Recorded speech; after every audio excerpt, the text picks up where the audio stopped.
Hello दोस्तों, welcome to my YouTube channel. क्योंकि आज लूसेंट का स्पीडी डिस्कशन होने वाला है, तो मैं मानता हूँ कि हिस्ट्री सब्जेक्ट स्टार्ट करने से पहले हिस्ट्री का ब्रीफ इंट्रोडक्शन रहना बहुत ज़रूरी है। तो हिस्ट्री के ब्रीफ इंट्रोडक्शन में सबसे पहले हम देखते हैं कि इतिहास किसे कहते हैं। मानव के अतीत को ही इतिहास कहते हैं। मानव के अतीत का मतलब है मानव का राजनीतिक जीवन कैसा था, सामाजिक जीवन कैसा था, धार्मिक जीवन कैसा था। इसके अलावा हम देखेंगे कि इतिहास को कितने भागों में बांटा गया। अगर आप समझते हैं कि इतिहास को 3 भागों में बांटा गया है और वो है प्राचीन काल, मध्यकालीन और आधुनिक कालीन, तो आप वो एक सिलेबस है। प्राचीन काल, मध्यकाल और आधुनिक काल एक क्या है, सिलेबस है। हम जो काल के आधार पर अगर इतिहास को देखें तो 3 भागों में ज़रूर बांटा गया, लेकिन वो है प्री हिस्ट्री, प्रोटो हिस्ट्री और हिस्ट्री के एज। प्री हिस्ट्री में को हम हिंदी में प्रागैतिहासिक काल कहते हैं। इससे पहले एक इन्फॉर्मेशन ये है कि मैं ये जो वीडियो रिकॉर्ड कर रहा हूँ ये इंग्लिश में कर रहा हूँ। इंग्लिश में लिखा हुआ है, साथ साथ मैं हिंदी भी बताते जाऊँगा, तो कहीं भी अगर यदि दिक्कत हो तो आप हिंदी बगल में लिख सकते हैं। तो चलते हैं, वीडियो स्टार्ट करते हैं। वीडियो हिस्ट्री को, इतिहास को कितने भागों में बांटा गया है, तो काल के आधार पे 3 भागों में बांटा गया है। एक है प्री हिस्ट्री, दूसरा है प्रोटो हिस्ट्री, तीसरा है हिस्ट्री केज। उसी को बोलते हैं प्रागैतिहासिक काल, आद्य ऐतिहासिक काल और ऐतिहासिक काल। तो प्रागैतिहासिक काल, इस तीनों में मेन अंतर क्या है? मेन अंतर इस तीनों में है राइटिंग स्किल का। राइटिंग स्किल इसका मेन अंतर है कि प्री हिस्ट्री के लोगों को यानी प्रागैतिहासिक काल के लोगों को ना तो उन्होंने कुछ लिखा, तो ऑब्वियसली हम लोग पढ़ भी नहीं पाएंगे, तो हम लोग पढ़ भी नहीं पाए। उसके बाद प्रोटो हिस्ट्री के लोगों में, जिसको आद्य ऐतिहासिक काल कहते हैं, उन्होंने लिखा ज़रूर लेकिन हम लोग पढ़ नहीं पाए। और ऐतिहासिक जो हिस्ट्री केज है उसमें क्या देखते हैं कि उन्होंने लिखा भी और हमने पढ़ा भी, तो उसको हिस्ट्री केज में रखेंगे। इसके अलावा हम देखेंगे कि प्री हिस्ट्री में ऐसे कौन से काल है। तो प्री हिस्ट्री में ऐसे काल है पाषाण काल। पाषाण काल को हम किस एज में रखेंगे? प्री हिस्ट्री एज में रखेंगे। उसी प्रकार आद्य ऐतिहासिक काल में क्या रखेंगे? इंडस वैली सिविलाइजेशन, यानी सिंधु घाटी सभ्यता। और हिस्ट्री के एज कहाँ से स्टार्ट होगा? वैदिक सभ्यता से अभी तक का जितना भी इतिहास है वो हिस्ट्री के एज में स्टार्ट होगा। तो देखते हैं कि कंटेंट क्या है। हम लोग पढ़ेंगे तो किस आधार पे पढ़ेंगे, पहले क्या पढ़ेंगे, बाद में क्या पढ़ेंगे। क्रोनोलॉजी समझना बहुत इंपॉर्टेंट है हिस्ट्री में। और उसके बाद ज्योग्राफी भी समझना इंपॉर्टेंट है। तो सबसे पहले हम एक बार ब्रीफ इंट्रोडक्शन ले लेते हैं कि क्या क्या पढ़ना है। उसके बाद मैं हर एक के बारे में एक एक करके बताऊँगा। तो सबसे पहले हम देखते हैं कि प्री हिस्ट्री एज में पाषाण काल पढ़ेंगे। आद्य ऐतिहासिक काल जिसको बोलते हैं इंडस वैली सिविलाइजेशन, उसके बाद हम इंडस वैली सिविलाइजेशन पढ़ेंगे। हिस्ट्री के एज में सबसे पहला जो आता है वो आता है advent of Aryan in and around 1500 BC, यानी 1500 BC के लगभग जो आर्यों का आक्रमण हुआ था, आर्यों ने जो आगमन हुआ था उसके बारे में पढ़ेंगे। उसके बाद वहाँ से वैदिक एज स्टार्ट हो जाता है। वैदिक एज में वैदिक एज को 2 प्रकार में बांटा गया है। वो है अर्ली वैदिक काल, लेटर वैदिक काल। अर्ली वैदिक काल 1500 BC से 1000 BC तक है, और लेटर वैदिक काल 1000 BC से 600 BC तक है। तो अर्ली वैदिक काल और लेटर वैदिक काल को किस आधार पर बांटा गया है? तो अर्ली वैदिक काल और लेटर वैदिक काल में 1000 BC के लगभग क्या हुआ? लोहे की खोज की गई।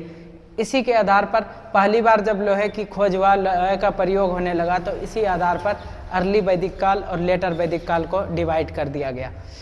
उसके बाद जब वैदिक काल खत्म होगा तो 600 BC तक हम पहुंच जाएंगे। 600 BC में 2 बड़ी घटनाएं हुई। 2 बड़ी घटनाएं क्या है कि 6वीं शताब्दी ईसा पूर्व में क्या हुआ कि एक तो रिलीजन मूवमेंट स्टार्ट हो गया, क्योंकि वैदिक सभ्यता में बहुत ज़्यादा आडंबर था। और आडंबर होने के कारण क्या हुआ कि उन्होंने रिलीजन मूवमेंट, जो भी तार्किक लोग थे, उन्होंने क्या हुआ, वैदिक सभ्यता का एगेंस्ट काम करने लगा, मूर्ति पूजा के विरुद्ध काम करने लगा। तो हम देखेंगे आगे कि कैसे बौद्धिज्म का इसमें जन्म हुआ, फिर जैनिज्म का जन्म हुआ, और फिर कैसे आजीविका फिलॉसफी काम करता है। तो राइज ऑफ रिलीजियस मूवमेंट 6वीं शताब्दी का सबसे बड़ा मूवमेंट था। उसके अलावा जो कि अगेंस्ट द वैदिक कल्चर था, उसके अलावा 6वीं शताब्दी का सबसे बड़ी बात थी कि 16 महाजनपद का उदय हुआ था। 16 महाजनपद को याद करना है, साथ में राजधानी भी याद करना है। जब मैं एक एक करके बताऊंगा तो हर एक चीज़ को थोड़ा डीप में पढ़ेंगे उसको, और फिर मैं सब कुछ बताऊंगा। तो आगे चलते हैं। 16 महाजनपद में जो जनपद सरवाइव कर पाया, जो सबसे स्ट्रॉन्गेस्ट था, वो मगध जनपद था। मगध जनपद ही सबसे स्ट्रॉन्गेस्ट जनपद बना, और 16 जनपद को धीरे धीरे अपने में मिलाना उन्होंने स्टार्ट किया। तो मगध जनपद से ही हमारा भारत का भी इतिहास शुरू होता है, और हमारे बिहार का भी इतिहास शुरू होता है। तो मगध जनपद में सबसे पहले, इसके बाद आर्मी बनाना स्टार्ट कर दिए लोकल पीपल ने, और लोकल पीपल ही धीरे धीरे एक पर्टिकुलर एरिया को उन्होंने कंट्रोल करना स्टार्ट कर दिया। और उसके बाद हम देखेंगे कि किस प्रकार पहली डायनेस्टी जो है हरियंका डायनेस्टी स्टार्ट हुआ। तो पहली डायनेस्टी कौन थी? हरियंका डायनेस्टी थी। और हरियंका डायनेस्टी में हम क्या पढ़ते हैं? हरियंका डायनेस्टी में हम पढ़ेंगे कि बिंबिसार, अजातशत्रु, उदयन के बारे में। उसके बाद हम देखेंगे शिशुनाग डायनेस्टी। शिशुनाग डायनेस्टी कब स्टार्ट हुआ? ये 412 बीसी में। 412 बीसी के बाद हम लोग पढ़ेंगे कि नंदा डायनेस्टी, जिसको कि महापद नंद बना, और घनानंद को हटा के चंद्रगुप्त मौर्य जो बना वो राजा बना। उसके बाद नंद डायनेस्टी के बाद कौन सा स्टार्ट हुआ? मौर्य डायनेस्टी। तो ये याद रहना भी जरूरी है क्रम, क्योंकि ये बहुत सारे एग्जाम में पूछा जाता है। तो क्रम क्या है कि Haryanka dynasty, Shishunaga dynasty, Nanda dynasty, Maurya dynasty. और उसके बाद हम पोस्ट मौर्य पीरियड में देखेंगे कि पोस्ट मौर्य पीरियड में 2 प्रकार के राजा हुए।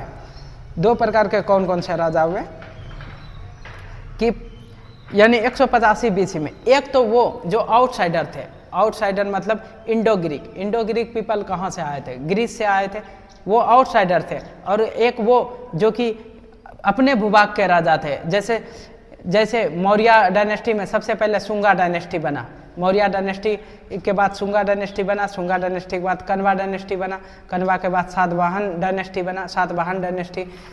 ये जो थे इंडिजीनियस डायनेस्टी थे। ये कौन से डायनेस्टी थे? इंडिजीनियस, लोकल डायनेस्टी थे, जो अपने ही देश में थे, अपने ही भूभाग से थे। और वो जो आउटसाइडर जिसको बोलेंगे, उसमें सबसे पहले जो आएगा वो आएगा इंडो ग्रीक पीपल, जो 165 बीसी के लगभग भारत आए थे। उसके बारे में हम पढ़ेंगे। उसके बाद पढ़ेंगे हम लोग कि शाक्य डायनेस्टी। शाक्य डायनेस्टी में कौन से आएंगे? शाक्य डायनेस्टी में आएंगे, शाक्य डायनेस्टी कितने बीसी में आया? 90 बीसी में आया। उसके बाद पार्थियन आए और कुषाण आए। तो अगर यदि इस क्रम को कैसे याद रखें, तो इस क्रम को मैंने जो ट्रिक बनाई है वो है हसीन, मौ, सु, कु। हा से हरियंका डायनेस्टी हो जाएगा, हा से हरियंका डायनेस्टी हो जाएगा, सा से शिशुनाग डायनेस्टी हो जाएगा, ना से नंद डायनेस्टी हो जाएगा, और मौ से मौर्य डायनेस्टी हो जाएगा। तो क्रम कैसे याद रखना? हसीन, मौ, सुकु। अगर आप बाकी डिटेल में अगर पढ़ेंगे तो आपको धीरे धीरे आप अपने याद हो जाएगा, लेकिन अगर आप डिटेल में नहीं पढ़ते हैं तो ये क्रम याद रखना जरूरी है। इसके अलावा सु, कु, सु मतलब शुंगा डायनेस्टी, कु मतलब क्या हुआ? कन्वा डायनेस्टी। तो ये यहाँ तक सीधा हमें एक ही बार में याद हो जाएगा। इसके अलावा आउटसाइडर को कैसे याद रखेंगे? पहले कौन आया, बाद में कौन आया? तो इसको हम लिखेंगे ISPK, यानी सबसे पहले इंडो ग्रीक आया। ग्रीक पीपल जो थे वो आउटसाइडर थे, वो सबसे पहले आए हमारे देश में। उसके बाद शाक्याज आए, उसके बाद पार्थियन आए, उसके बाद कुषाण आए। तो अब हिस्ट्री जो है हमारा किस में आ गया? बीसी से एडी में आ गया। तो अब बिफोर क्राइस्ट से अब क्या होगा? एनो डोमिनी में आ गया, एडी में आ गया। अब जो एक ईस्वी से हम पढ़ना स्टार्ट करेंगे, इसमें दो हिस्ट्री को दो भागों में डिवाइड करेंगे। एक साउथ इंडिया का हिस्ट्री थोड़ा अलग पढ़ेंगे और नॉर्थ इंडिया का हिस्ट्री अलग पढ़ेंगे। तो साउथ इंडिया का हिस्ट्री कहाँ से स्टार्ट होता है? साउथ इंडिया का हिस्ट्री संगम एज से स्टार्ट होता है। संगम एज संगम एज में 3 महत्वपूर्ण डायनेस्टी जो है वो है अर्ली चोला। अर्ली चोला कहाँ थे? तमिलनाडु के लगभग थे, तमिलनाडु और कर्नाटका के लगभग। अर्ली चोला, चेरा जो कि केरला के लगभग थे, पांड्या जो साउथ तमिलनाडु में थे, जो आज का मदुरै है वो पांड्या डायनेस्टी का राजधानी भी मदुरै था। और फिर जब हम पांड्या डायनेस्टी के बाद क्या पढ़ेंगे तो उसके बाद पल्लव, जब अर्ली चोला 101 एडी से 6th सेंचुरी एडी तक राज कर लिया है, तो यहाँ से हम देखेंगे कि जब इसका पतन हुआ तो इसके स्थान पे, इस भूभाग पे कौन आया। तो अर्ली चोला का जब पतन हुआ तो इसके भूभाग पे जो आया वो था पल्लव और चालुक्य। पल्लव और चालुक्य आए। पल्लव कहाँ आए? पल्लव तमिलनाडु के लगभग आए और वो 900 एडी तक रहे। 900 मतलब 900 एडी तक रहे, ईस्वी तक रहे। और चालुक्य 600 ईस्वी तक रहे। तो पल्लवा, जब पल्लवा 900 बीसी यानी 900 ईसा पूर्व तक रहे, तो उसके बाद कौन आए? उसके बाद आए मेल लाइन चोला। उसके बाद हम लोग पढ़ेंगे मेल लाइन चोला, जिसको इंपेरियल चोला डायनेस्टी भी बोलते हैं। साउथ इंडिया में जो उसके बाद जो पढ़ेंगे वो विजयनगर डायनेस्टी पढ़ेंगे और बामनी किंगडम पढ़ेंगे, जिसमें राजधानी उसके जो महत्वपूर्ण राजा है उसके बारे में पढ़ेंगे। और हम धीरे धीरे क्या करेंगे, इसको जो भी है धीरे धीरे इसको रिवीजन करना स्टार्ट करेंगे और याद करना स्टार्ट करेंगे। नॉर्थ और सेंट्रल इंडिया में उस समय कौन सा राजा था? तो सातवाहन डायनेस्टी जब 200 बीसी में इसका उदय हुआ और 1st एडी में इसका डोमिनेंस था, बहुत ज़्यादा उस समय बहुत ज़्यादा विस्तार था। तो उसके बाद हम पढ़ेंगे नॉर्थ और central India. North central India में हम लोग पढ़ेंगे सबसे पहले गुप्ता पीरियड। गुप्ता पीरियड 319 के लगभग स्टार्ट हुआ और 550 तक क्या हो गया, पतन हो गया। तो गुप्ता पीरियड पढ़ेंगे। उसके बाद पुष्यभूति डायनेस्टी, जिसमें हर्षवर्धन राजा था। तो पुष्यभूति डायनेस्टी जो है वो 600 एडी के लगभग पढ़ेंगे। और उसके बाद जो राजा था वो पूरा उत्तर भारत जो है बिखरा हुआ साम्राज्य था। तो उस समय बहुत सारे छोटे छोटे राजा हुए, जिसका डायनेस्टी पाल, प्रतिहार और राष्ट्रकूट था। तो पाल डायनेस्टी ऑफ ईस्ट जो बंगाल के लगभग राज कर रहे थे, और तीनों के बीच लगातार संघर्ष हो रहा था। तो कन्नौज के लिए, जिसको कि त्रिसंघर्ष भी बोलते हैं। तो पाल डायनेस्टी ऑफ ईस्ट पढ़ेंगे। Pratihara Gurjara of the north west पढ़ेंगे, राजस्थान और गुजरात के लगभग। राष्ट्रकूट पढ़ेंगे, महाराष्ट्र और कर्नाटक के भूभाग पे जो था। और फिर देखेंगे कि राष्ट्रकूट कैसे मेल लाइन चोला इस सब को अपने में मिला लेता है। तो फिर अगेन मेल लाइन चोला जो साउथ इंडिया का होगा, ये इम्पेरियल बहुत बड़ा जो है बहुत बड़ा इन्होंने राज किया, बहुत समय तक बहुत बड़े भूभाग में राज करने के कारण इसको हम सेपरेट पढ़ेंगे। यहाँ से क्रोनोलॉजी जो है अब एंशिएंट इंडिया का ख़त्म हो जाता है। अब जो क्रोनोलॉजी स्टार्ट होने वाला है वो मेडिवल इंडिया का है। मेडिवल इंडिया में उसके बाद क्या हुआ? मेडिकल इंडिया में पाल, प्रतिहार, राष्ट्रकूट के बाद आक्रमण हुआ। आउटसाइडर मोहम्मद गौरी और गजनबी जैसे लोगों ने आक्रमण किए। वे बेसिकली लुटेरे थे, क्योंकि उन्होंने आक्रमण जो किया वो इस देश में रहने के लिए नहीं आए थे। उन्होंने यहाँ की संपत्ति लूटी और वापस अपने स्थान चले गए, तो इसलिए उसका नाम लुटेरे में हुआ। लेकिन जाते जाते उन्होंने कुतुबुद्दीन ऐबक को क्या किया, राजा बना दिया। तो यहाँ से जो स्टार्ट होता है वो मेडिवल इंडिया का क्रोनोलॉजी स्टार्ट होता है। मेडिवल इंडिया के क्रोनोलॉजी में हम पढ़ेंगे सबसे पहले सलेब डायनेस्टी, कुतुबुद्दीन ऐबक, इल्तुतमिश, बलबन जो इसमें आएगा उसके बारे में पढ़ेंगे। सलेब डायनेस्टी के बाद खिलजी डायनेस्टी पढ़ेंगे। खिलजी डायनेस्टी के बाद तुगलक डायनेस्टी पढ़ेंगे। सैयद डायनेस्टी उसके बाद पढ़ेंगे। और उसके बाद लोडी डायनेस्टी को धीरे धीरे हम क्या करेंगे, इसमें जितने भी युद्ध हुए होंगे, जितने भी राजधानी इन्होंने बनाया होगा, जो भी इन्होंने संस्थान इन्होंने स्थापना किया होगा, वो एक एक करके डिटेल में पढ़ेंगे। उसके बाद हम देखते हैं कि मुग़ल पीरियड में हम देखेंगे कि मुग़ल पीरियड में हम लोग जो है 1526 से 1707 तक, यानी कहाँ से, बाबर से लेकर औरंगजेब तक पढ़ना है। तो 1526 के लगभग जब बाबर बना, बाबर के बाद हुमायूं बना, उसके बाद पढ़ेंगे हुमायूं के बाद सूर डायनेस्टी पढ़ेंगे। सूर डायनेस्टी जो कि 10-15 साल बीच में राज किया। उसके बाद हम जो पढ़ेंगे उसके बाद हम जो पढ़ने वाले हैं वो है अकबर पढ़ेंगे, जहांगीर पढ़ेंगे और शाहजहां और औरंगजेब पढ़ेंगे।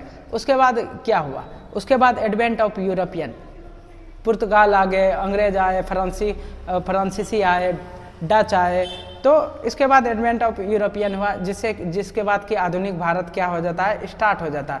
आधुनिक भारत में जब हम पढ़ेंगे तो उसको हम सेपरेट कवर करेंगे एक अलग वीडियो में, जिसमें कि आधुनिक भारत में आप देखेंगे कि मूवमेंट हुआ, अलग अलग जगह ट्राइबल मूवमेंट हुआ, फिर गांधी पीरियड पढ़ेंगे, फिर स्वतंत्रता संग्राम, जो भी है एक एक करके हम लोग पढ़ेंगे। जब वो पढ़ेंगे तो उसका हम अलग क्रोनोलॉजी देखेंगे।